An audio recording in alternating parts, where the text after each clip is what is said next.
2009년 11월 26일 중국 후난성 창사시 경찰은 창사 기차역 근처 여관에서 남자 시신이 나왔다는 신고를 접수합니다. 당시 사망한 남성은 여관방 안에서 속옷만 입고 목에는 밧줄이 감겨 사망해 있었어요. 현장에서 싸움의 흔적은 발견되지 않았습니다. 피해자의 몸 또한 저항 흔적이나 별다른 외상 전혀 없었어요. 그렇다 보니 초기에 경찰은 이거 100% 스스로 극단적인 선택이네 라고 판단했죠. 경찰은 여관에 등록된 정보를 통해 쉽게 피해자의 신원을 확인했습니다. 사망한 남성의 이름은 리젠. 결혼해서 아내가 있는 남자였어요. 바로 경찰은요, 다른 지역에 살고 있었던 리젠의 아내 우인에게 연락합니다. 당신 남편이 창사시 여관에서 사망한 채 발견됐다. 아내 놀래가지고 바로 창사시로 달려왔죠. 아내가 말하는 남편 리젠은요, 몇 달 전 직장에서 잘린 거예요. 그 후 백수로 집에서 맨날 게임만 하면서 빈둥빈둥 거리고 있었습니다. 그러다가 사건 전날 리젠이 아내한테 창사시에 살고 있는 동창 친구 하나가 내 사정 듣더니 회계 일자를 하나 소개시켜주겠다네. 내일 가서 만나고 올게. 아내 입장에서는 남편이 일 잘리고 내내 놀고 있었잖아요. 일 소개받으러 갔다 오겠다 하니 반대할 이유 없죠. 그래요. 조심히 다녀와요. 남편 리젠이 동창을 만나러 떠난 후 얼마 안 가 이 아내는 남편에게 문자를 받았습니다. 자기야, 나 지금 창사시에 도착해서 동창 친구도 만났어. 잘 얘기하고 내일 돌아갈게. 내일 봐. 그래서 처음에 이 아내 별 걱정 안 했죠. 그런데 딱 이날 저녁부터 내 남편이 연락이 안 돼. 전화도 문자도 나중에는 핸드폰도 아예 꺼져 있네. 이 남자 핸드폰 배터리가 다 됐나? 그런데 문제는 다음 날이 돼도 여전히 핸드폰이 꺼져 있었다는 거예요. 뭔가 이상하다 하고 있는데 딱 이때 전화가 걸려온 겁니다. 누구한테? 경찰한테. 당신 남편이 여관방 안에서 사망한 채 발견됐다고. 경찰은 리젠이 극단적인 선택을 했다고 얘기했지만 이 아내는요, 말도 안 되는 소리 이해가 안 됐어요. 일자리 구하고 오겠다고 친구 만났다고 아무 문제 없이 연락하던 사람이 갑자기 일 구할 수 있을 것 같다면서 그렇게 좋아했던 사람이 우울해하거나 그런 징후 하나도 없었는데. 그런데 당황스러운 상황은 또 일어납니다. 11월 26일 리젠의 시신이 발견되고 딱 몇 시간 뒤에 또 같은 창사시, 이번엔 다른 여관에서 또 남자 한 명이 사망한 채 발견됐네. 그의 이름은 장현.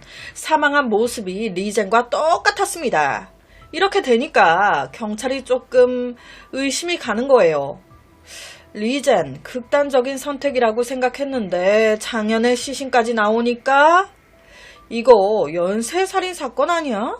이런 의심을 뒷받침하듯 단서가 또 하나 나옵니다. 이 여관방 주인이 장현 이 남자 혼자 안 왔어요. 애초부터 우리 여관을 예약한 사람도 이 남자가 아니야. 같이 온 남자지. 그 남자 키가 한 175 정도 됐나? 얼굴도 되게 잘생겼었어요. 정말 다행히도요, 여관방 투숙객 명록에 장현과 함께 왔다는 이 남자의 정보가 등록돼 있었습니다. 여관 예약자 35살 왕강. 그런데 여기서 팩트, 리젠 역시도 사망 전 여관에 혼자 온 게 아니래. 남자 둘이서 들어왔다네. 조사 결과 창사시에 산다던 만나고 오겠다던 그 동창 친구 이름 역시 왕강이네. 왕강. 아, 썩은 내가 펄펄 나죠. 경찰 바로 이 왕강을 용의자로 보고 추적 들어갑니다. 와, 그런데 추적이 쉽지가 않은 거예요. 난감해 하고 있는데 더 난감한 상황이 벌어집니다. 2009년 11월 26일 리젠 시신과 장현 시신 발견됐어요. 그런데 보니까 10월과 11월 사이 이 두 남자처럼 창사시의 여관에서 사망한 남자가 4명이나 더 있는 거예요. 사망한 모습이 다 똑같아. 총 6명 남성 모두 벌거 벗은 채 목매 죽어 있었고요. 외상은 전혀 없었습니다. 그리고 이들의 마지막 행적을 쫓다 보니 알게 된 사실. 이 피해자 6명 모두 사망 전 좀 음란한 사이트에 접속했었네. 이어서 보니까 이 6명 모두 이 음란한 사이트에서 주핑이라는 남자와 모두 연락을 주고받았네. 주핑? 이 남자 누구지? 바로 경찰 추적 얼마 안가 체포합니다. 이 주핑이 누구? 왕강이었어요.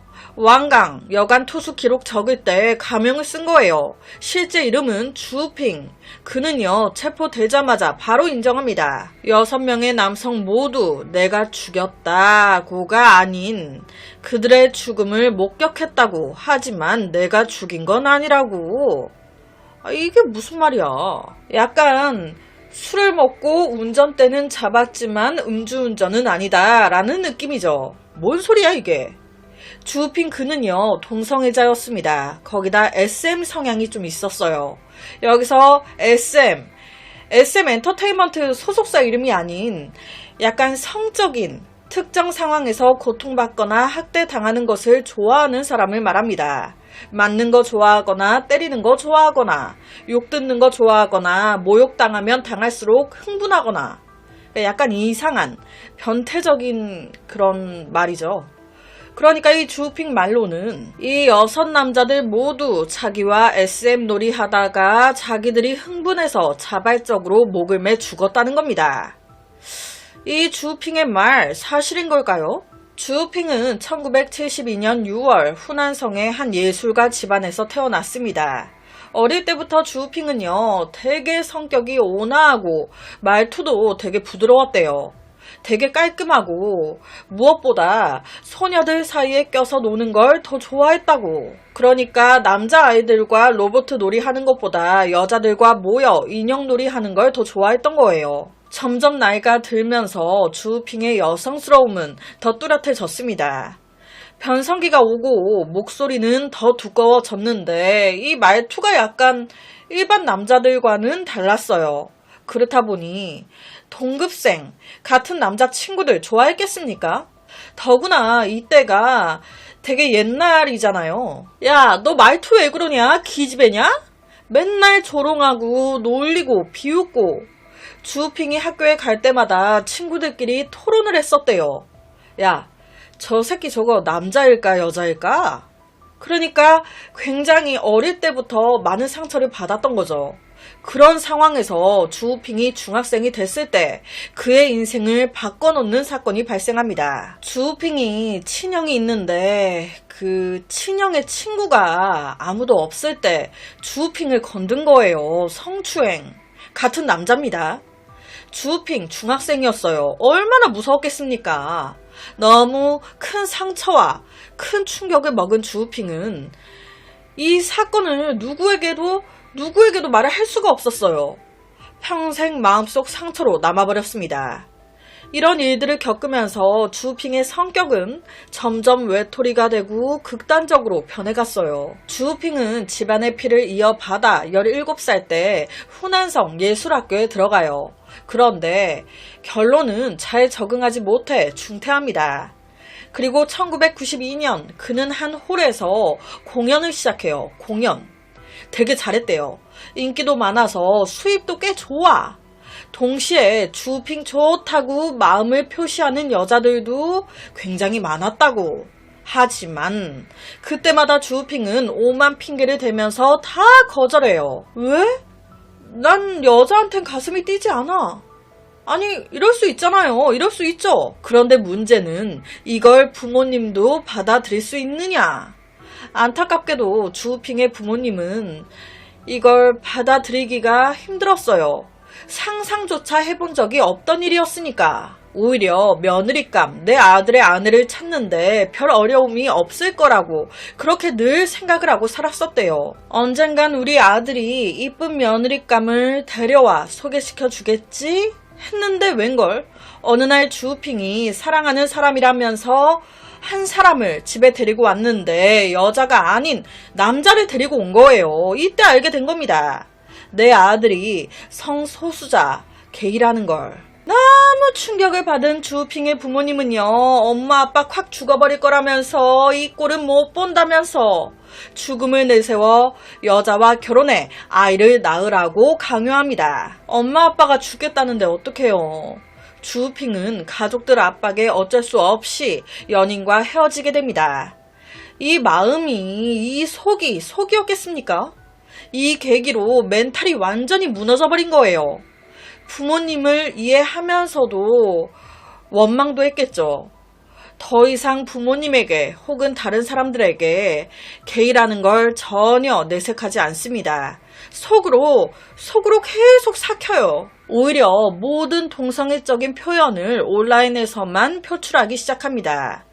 동성애 사이트라든지 이리저리 돌아다니다가 알게 된 거예요. SM 플레이라는 것을. SM? 이게 뭐야? 오랫동안 억눌려 있던 주우핑은 이것에 매우 흥미를 느꼈습니다. 나도 이거 해보고 싶어. 그런데 앞서 SM, 이게 뭔지 설명을 대충 해드렸잖아요. 이걸 누가 하고 싶어 하겠어요. 온라인에서 만난 남자들은 모두 그와 SM 플레이를 하고 싶어 하지 않았어요. 그런데 어떻게, 난 너무 하고 싶은데. 그래서 2006년 6월 22일 주우핑은 온라인에서 남자 하나를 꼬셔 여관으로 와요. 그리고 몰래 수면제를 다 먹입니다. 완전 잠들었네? 그 상태에서 별짓 다 한 거예요. 그 후에 재미 다 봤어. 마지막으로 주우핑은 상대방에게서 600위안의 현금과 휴대폰을 훔쳐 달아납니다. 이날 이 피해를 당한 남성 너무 화가 났겠죠. 바로 경찰에 신고, 바로 잡혀요. 이때 이 죄로 주우핑은 징역 3년을 선고받습니다. 그리고 2008년 8월 주우핑 모범수로 조기 석방돼요. 아니 참 이게 감옥에 갔다 온 게 소용이 있나 싶은 게요. 감옥을 갔다 왔으니까 정신을 똑바로 차려야 되는데 오히려 이게 계기가 돼버린 거예요. 감옥 갔다 온 후에 더 방탕하게 살기 시작합니다. 일도 제대로 안 해요. 실제 주우핑 감옥에서 나와가지고 다시 범죄를 저지르는데 채 1년도 걸리지 않았습니다. 자신의 오랫동안 억눌려져 있던 욕망이 감옥에서 출소한 이후 다 터져버린 느낌이랄까요? 2009년 주우핑은 이 외로운 마음을 달래기 위해 한 동성애 웹사이트에 2009년 9월부터 글을 올리기 시작합니다. 23살에서 40살 사이 건장한 남성 구해요.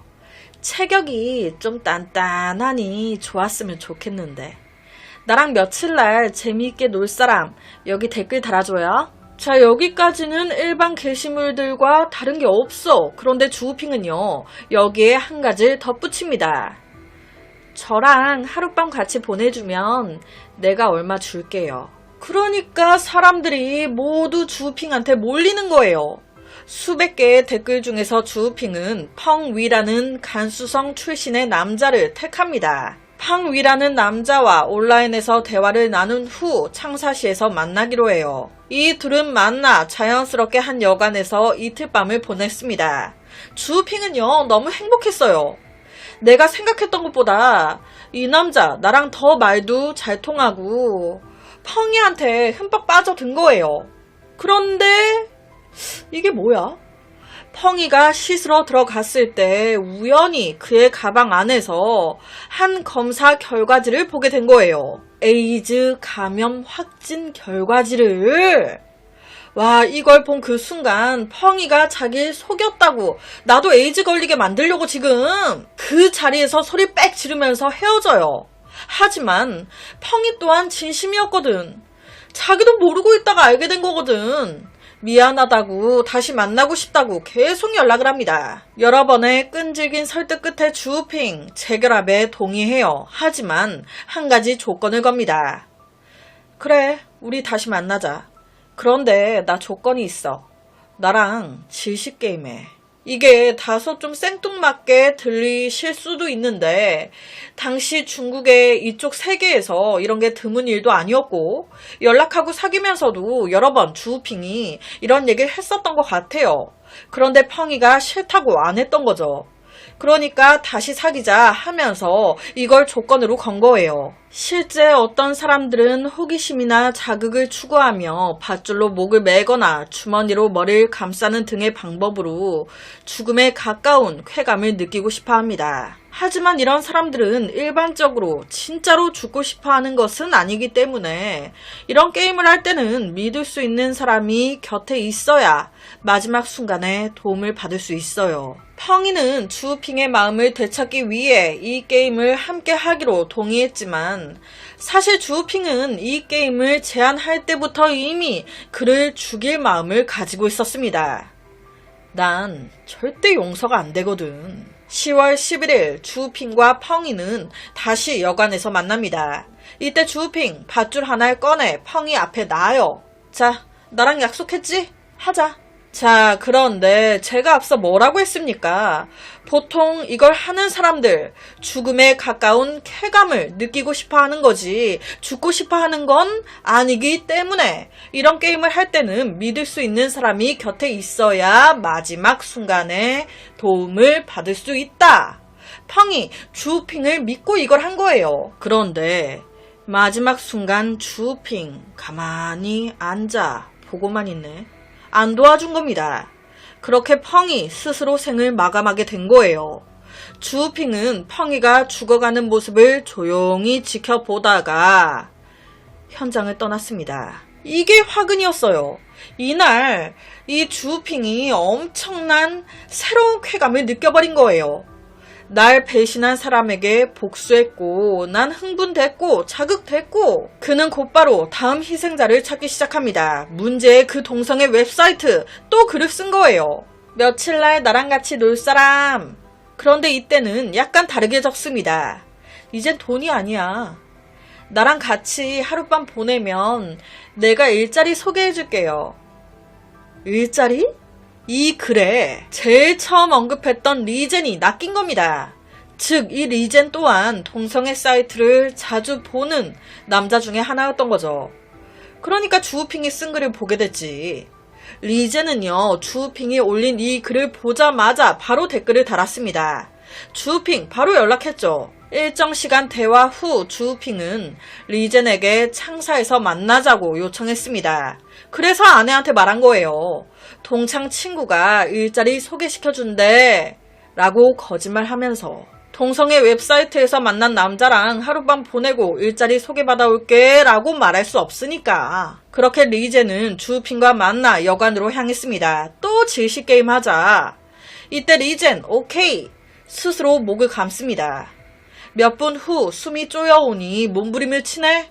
여기서 주우핑이 목에 감긴 밧줄을 풀어줘야 되는데 가만히 보고 있는 거예요.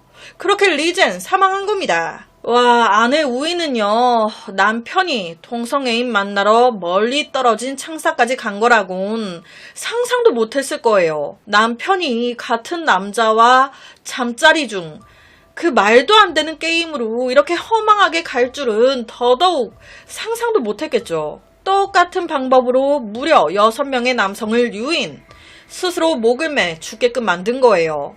주우핑의 자백에 따르면 원래 자기가 꼬신 남자가 6명이 아닌 9명이었다는 거예요.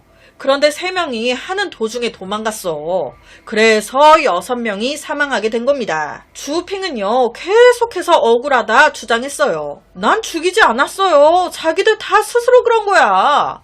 내가 뭐 강제로 목을 매라 뭐해라 협박을 했어 뭘 했어. 지들이 좋다고 그러다가 죽은 건데. 그리고 자기들 스스로 밧줄 다 풀 수 있었어요. 그런데 자기들이 안 풀고 꺽꺽거리다가 죽은 거 아니야. 그게 왜 내 탓이야. 여러분은 이 사건 어떻게 생각이 되시나요? 주우핑 무죄라고 생각이 되시나요? 결론은 2014년 8월 29일 주우핑은 고의 살인죄로 사형을 선고받았습니다. 연쇄살인마로 본 거예요. 오늘 제가 준비한 사건은 여기까지입니다. 어떻게 들으셨나요? 매일 저녁 10시 25분 모미지 업로드, 구독과 좋아요, 그리고 새로운 영상이 업로드 될 때마다 띠링띠링 알려주는 알람 설정까지 한 번씩 부탁드립니다. 내일 저녁 또 다른 사건으로 찾아뵙겠습니다.